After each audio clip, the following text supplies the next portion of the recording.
billions of dollars a pop. The game also gives Tony a great power, great responsibility character arc that I think really gives the game story an extra measure of depth over the film. At first, Tony just sets out to destroy Stark Industries weapons, but in the second half of the game, Tony begins fighting a second terrorist group called AIM, and he realizes that his responsibilities as a superhero go beyond just cleansing his own name, and he sets out on a greater crime-fighting path. How weird is it that a tie-in game actually builds on the story of the movie instead of just extending it with pointless filler?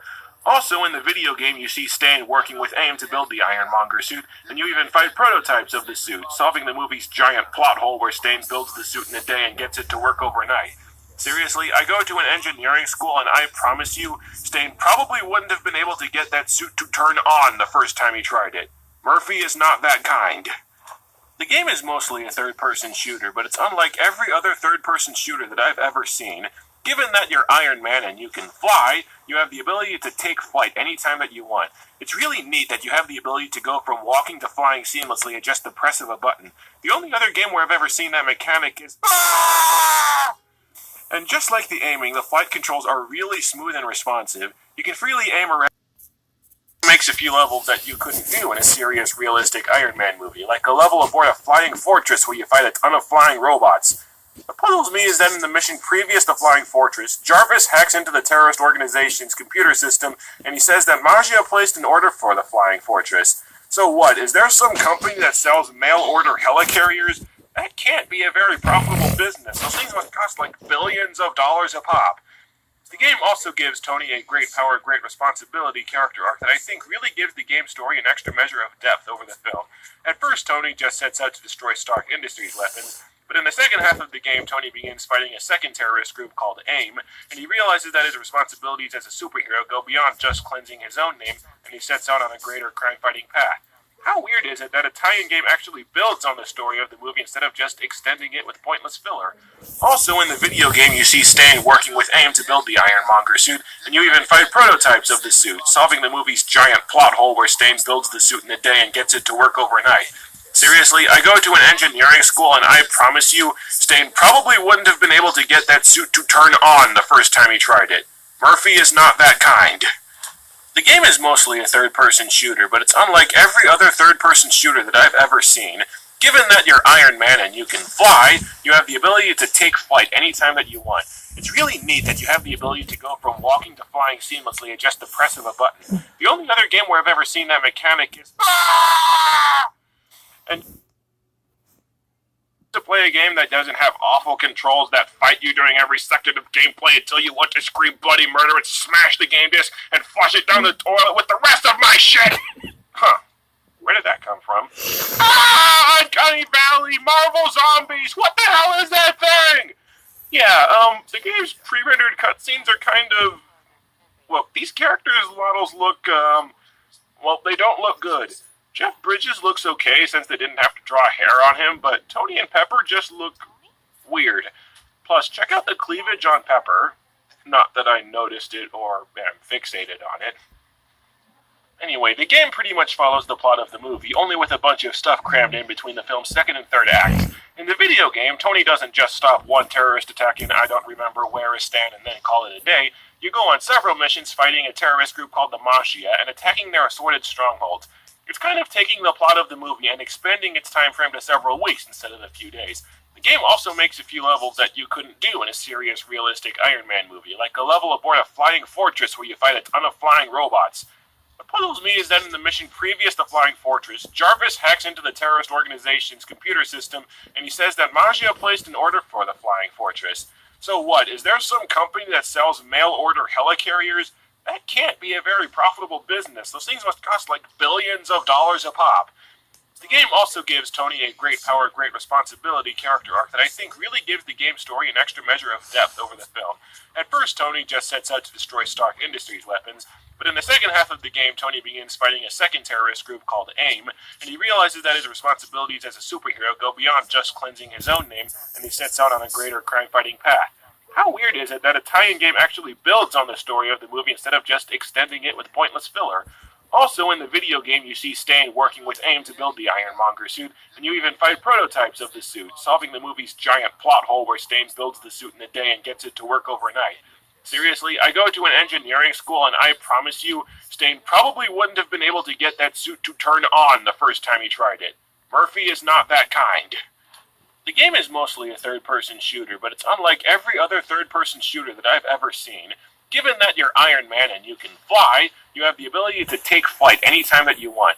It's really neat that you have the ability to go from walking to flying seamlessly at just the press of a button. The only other game where I've ever seen that mechanic is... And even though the game is short, it has a lot of variety in its missions and enemies. The game actually makes you feel like you're Iron Man. You're strong and you can take on entire armies by yourself. It makes you feel badass, but you're still vulnerable and you have to put thought and even a little strategy into how you play. The game's core gameplay is really fun, and really, if the game is fun at its core, you can overlook a lot of problems in a game, and Iron Man is absolutely fun enough for me to overlook its rough edges and shit ending. And hell, the game has a sequel. I bet Iron Man 2 will take this formula and improve it into something even better than the first game, right? Right? Right? No!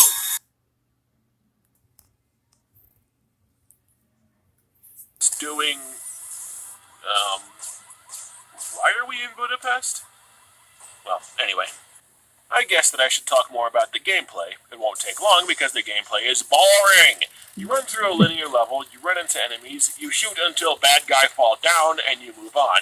The game has almost no variation in its enemies. There are 2 types of mechs and a few variations of soldier, but that's pretty much all the enemy variation that you get through the entire game.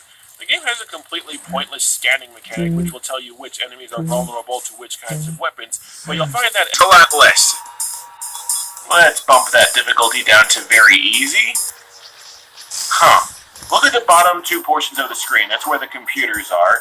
The computers are shooting at each other, and neither of them are attempting evasive maneuvers of any kind. I'm a little insulted that the game's definition of very easy means sit still. I haven't beaten Forsaken. I haven't even come close to beating Forsaken. On my best day, I think I got a little over a quarter of the way through Forsaken. And yeah, I freely admit that I suck at this game, and if I sat down and practiced this game for hours, I could probably get better at it and see more of the game. But I am not very motivated to sit down and practice this game when it kicks my ass so hard that my nose bleeds. It's hard to motivate myself to keep playing the game when I know there's little chance that I'll ever see anything beyond the first 3 levels. The same first 3 levels that I've already played several times and gotten slaughtered on. If you are presented with an impregnable stone wall, you do not practice beating your hands against it so that you might one day knock it down.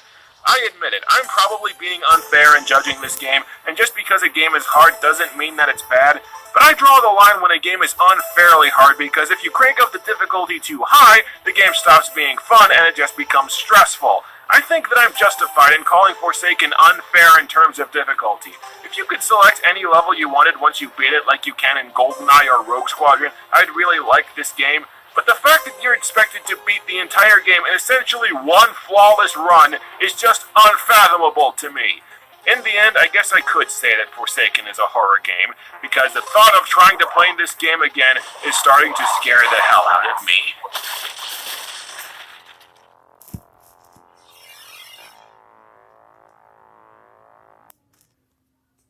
Towards making the plot comprehensible.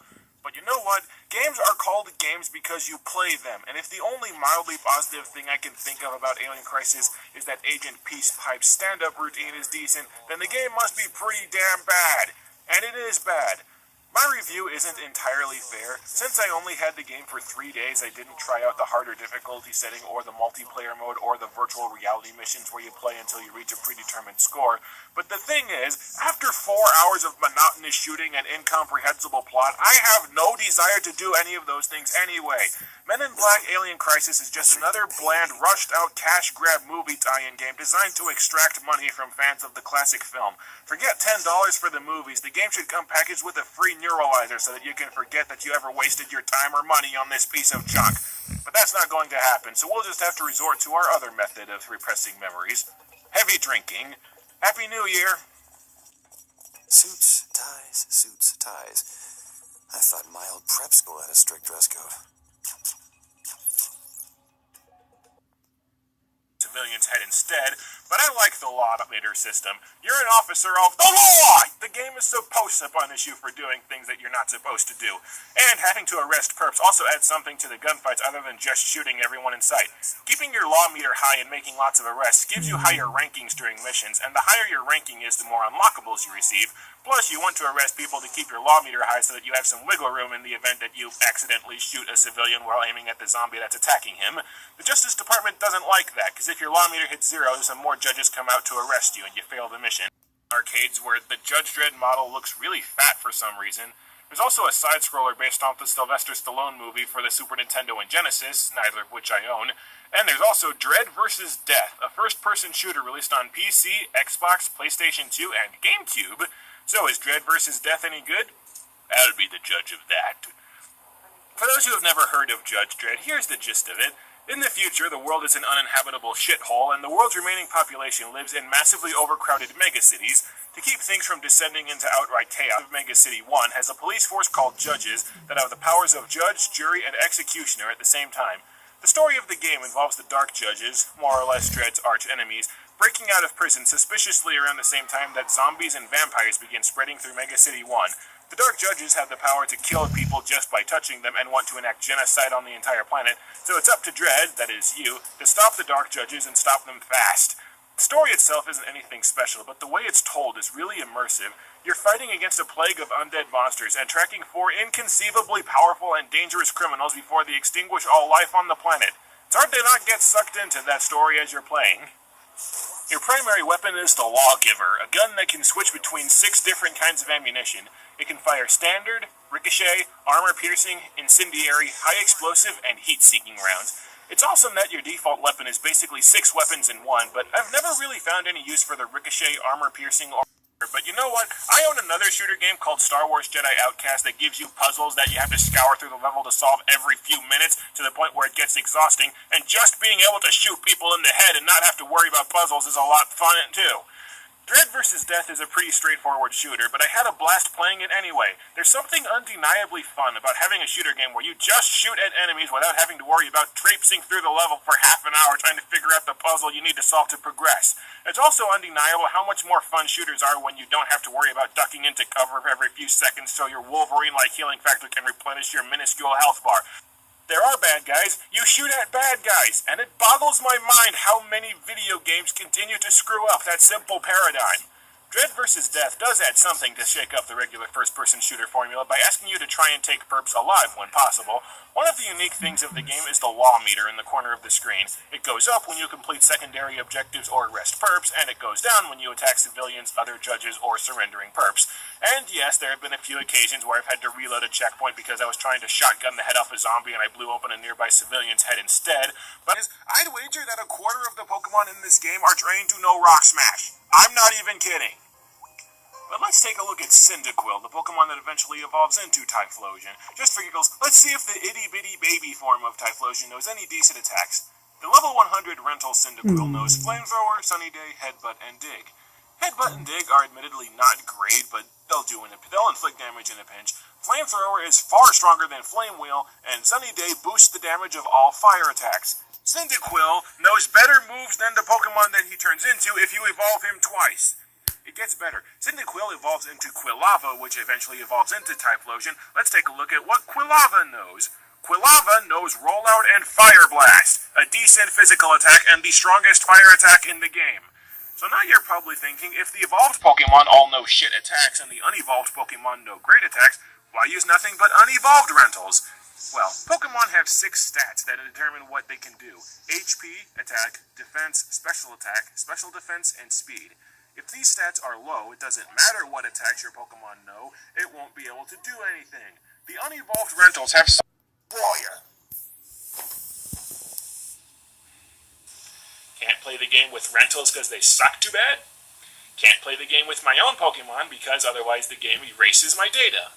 PMS2 is unplayable.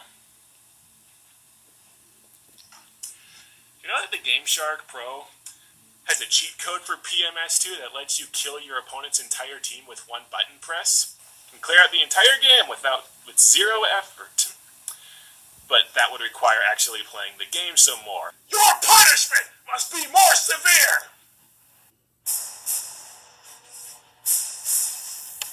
Too messy.